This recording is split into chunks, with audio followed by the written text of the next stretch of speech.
Bonjour. Bonjour à toi qui es dans ton église, dans un foyer ou tout seul. En tout cas, je suis contente d'être là avec toi et puis je serai à plusieurs reprises tout au long de cette semaine de prière. Si tu as écouté Philippe hier, il nous a dit que cette semaine de prière va tourner autour du texte de Matthieu au chapitre 5. Jésus nous parle dans ce texte du bonheur. Alors, hier, nous avons vu avec Philippe, heureux les humbles, et le royaume des cieux est à eux.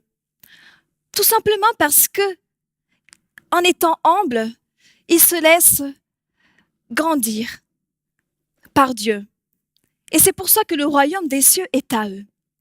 Mais aujourd'hui, nous allons voir une autre béatitude. Au verset 4 qui nous dit « Heureux ceux qui pleurent, car ils seront consolés. » C'est plutôt étonnant. Et je me dis, Jésus ne cesse pas de nous surprendre. Heureux ceux qui pleurent. Heureux ceux qui sont dans la souffrance. Heureux ceux qui sont dans une grande peine. Pourquoi?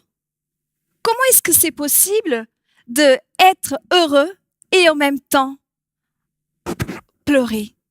Comment est-ce que c'est possible d'être heureux alors que nos larmes coulent? Soyons honnêtes, nous savons que personne n'est content alors qu'il pleure ou alors qu'il souffre. Mais qu'est-ce que Jésus voulait dire alors par ce texte? Si vous voyez l'image qui va apparaître sur votre écran, vous voyez un homme qui sourit. Alors c'est peut-être un petit peu forcé. J'ai déjà entendu dire que pour être un bon chrétien, on ne pleure jamais. Il faut toujours sourire. Est-ce que vous pensez que c'est ce que Jésus dit là? Heureux ceux qui pleurent, car ils seront consolés. Heureux ceux qui pleurent. Quand Jésus dit cela, il n'est pas du tout en train d'ignorer nos larmes. Au contraire, il se rend bien compte que la tristesse, les larmes font bien partie de notre réalité. Et c'est vrai, il y a mille et une raisons pour pouvoir d'être triste. Quand on perd quelqu'un, un être cher, cela nous fait pleurer. Quand on est dans l'échec, quand quelqu'un nous trahit, quand quelqu'un nous dit un mot qui est plutôt blessant, ça nous attriste et parfois ça nous fait pleurer. Bref, nous avons parfois des choses qui nous font du mal et cela s'exprime parfois par des larmes. Alors, heureux ceux qui pleurent. Comment c'est possible? Qu'est-ce que Jésus veut dire? Alors, peut-être que Jésus est en train tout simplement de nous proposer un bonheur qui est différent. Jésus est peut-être en train de nous proposer un bonheur qui transcende ce que nous vivons, les soucis dans notre vie. Peut-être que Jésus est en train de nous parler d'un bonheur autre, que le monde ne peut pas donner, mais que nous pouvons trouver en Dieu seul. Peut-être que Jésus est en train de te dire qu'il a un bonheur pour toi qui traverse les intempéries dans ta vie. Laissez-moi vous raconter une histoire, un témoignage en fait, de Carlos et Marion. Carlos et Marion, c'est un couple né en Amérique du Sud et ils ont eu 4 enfants. Ils étaient heureux. Les enfants étaient spéciaux, bien sûr, pour un parent, c'est toujours leurs enfants sont toujours différents, importants. Et ils étaient très aimés.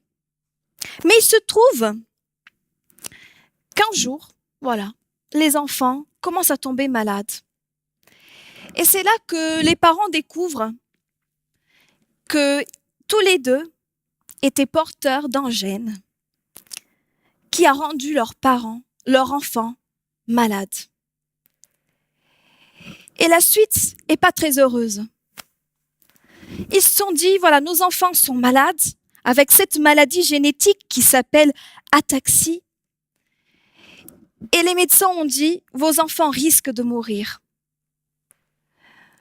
Vous pouvez imaginer quoi faire. Alors, ils étaient chrétiens et ils avaient déjà vu des miracles arriver dans leur église de guérison de maladies. Alors, ils ont dit, voilà, on va demander à l'église de prier. L'église a prié. Eux, ils ont prié et ils ont demandé, Seigneur, guéris nos enfants. Mais malheureusement, les 4 enfants ont décédé. Alors, les parents, ils témoignent de cette tristesse, de cette grande souffrance qu'ils ont vécue. Et ils disent, voilà, il y a des mots pour dire quand un enfant perd ses parents. On appelle orphelin. Il y a des mots pour dire quand un conjoint perd l'autre. Ça s'appelle un veuf ou une veuve. Mais il n'y a pas de mots pour parler d'un parent qui perd son enfant. Parce que c'est indescriptible. Mais ils vont témoigner plus que ça. Ils vont témoigner de leur souffrance, mais en même temps de ce qui a été porteur pour eux. Et ils vont dire, c'est vrai que c'est simplement indescriptible. La blessure et la douleur sont si forts qu'aucun mot humain n'est capable de guérir ce type de blessure. Et nous avons vécu cela 4 fois avec chacun de nos enfants. Et je peux le dire, rien d'humain ne peut guérir cette blessure. Seulement Dieu a pu guérir nos cœurs. Dieu a pris soin de nous et il a enlevé la solitude. Il n'y a pas d'espoir sans Dieu. Sans Dieu, il n'y a rien. Ce témoignage m'a touchée parce que on peut voir Dieu dans les tempêtes de notre vie. Ce Dieu qui est capable de donner la paix que le monde ne peut pas donner. Ce Dieu qui est capable d'apaiser, de consoler, alors que nous pouvons vivre parfois les pires moments de notre vie. Alors plus ils priaient, plus Dieu a pourvu pour eux. Et plus tard, ce couple, tous les deux, sont devenus pasteurs aux États-Unis et ils continuent à parler de l'amour de Dieu. Je me dis, comment s'en sortir d'un tel drame? Comment? Et il y a 2 mots que j'aimerais en tout cas souligner. L'espoir et la foi. La foi dans un Dieu qui dit que malgré les tristesses de notre vie, malgré les soucis, malgré les tempêtes, ce n'est pas la fin de l'histoire. Un Dieu qui promet et qui dit « Heureux ceux qui pleurent, car ils seront consolés. » Oui, Jésus promet cette consolation qui est à venir. Le présent peut parfois sembler flou, dur, difficile à porter. Parfois, nous pouvons avoir l'impression que les fardeaux sont tellement lourds et nous n'arrivons pas à nous en débarrasser. Alors, Dieu nous tend la main. Ce Dieu bienveillant, il dit « Heureux ceux qui pleurent, car ils seront consolés. » Alors, comment c'est possible d'être heureux alors que il y a la souffrance, alors qu'il y a les pleurs? Parfois, ça peut rester un mystère de se dire comment Dieu peut donner ce bonheur dans notre vie malgré tous les soucis. Oui, c'est un mystère, mais c'est une réalité. Dieu promet qu'aujourd'hui, malgré les soucis, tu peux être heureux. Parce que simplement, pas parce que nous nous pouvons le faire, mais parce que nous pouvons avoir la certitude de la présence amoureuse de Dieu dans notre vie. Alors j'aimerais t'inviter, toi qui es là, à faire un pas de foi. Et quand il y a des moments dans ta vie où tout semble s'écrouler autour de toi, à te rappeler de cette promesse que Dieu te donne, que tu n'es pas seul et que Dieu est avec toi, qu'avec Jésus tu peux être heureux et qu'en Jésus tu peux retrouver le bonheur malgré toutes ces choses qui t'arrivent. Alors, en tout cas, tu peux faire de Jésus ton ancre. Il y a cette image qui s'affiche, c'est un bateau avec une grande ancre lourde. Et vous savez, les bateaux, ils sont souvent subissent des forces assez importantes. Le vent, les vagues, les courants. Et l'ensemble de ces forces, parfois, peuvent faire couler un bateau ou alors provoquer la dérive de ce bateau. Et c'est pour ça donc qu'ils ont conçu des ancres. Des ancres pour que ces ancres, elles vont bien profondément dans les fonds marins. Et cela empêche le bateau de couler.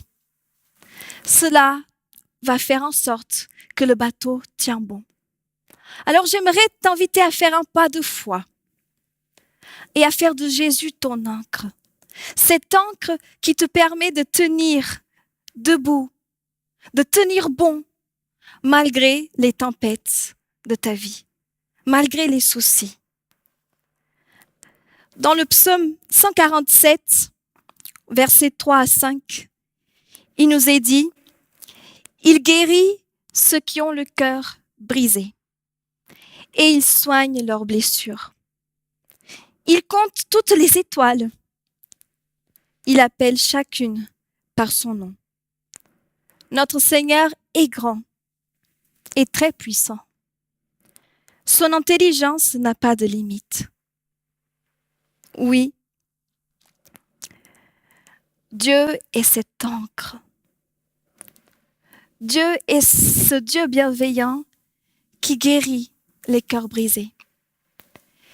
Et puis c'est vrai que le bonheur sur cette terre pour l'instant, c'est un bonheur incomplet parce que, comme Jésus a dit, oui, il y a encore les larmes. Oui, il y a encore les souffrances. Mais ce même Dieu a dit aussi quelque chose de merveilleux, une promesse merveilleuse. Dans le livre d'Apocalypse, au chapitre 21, car il dit qu'un jour, notre bonheur sera complet. Il essuiera toutes larmes de leurs yeux. Il n'y aura plus de mort. Il n'y aura plus de deuil, ni lamentation, ni douleur. En effet, les choses anciennes ont disparu. Alors je t'invite à garder le cap vers ce Dieu bienveillant. Et puis, confie-lui toutes tes larmes. Car, en tout cas, sache que cette promesse est véritable. Il te consolera. Amen.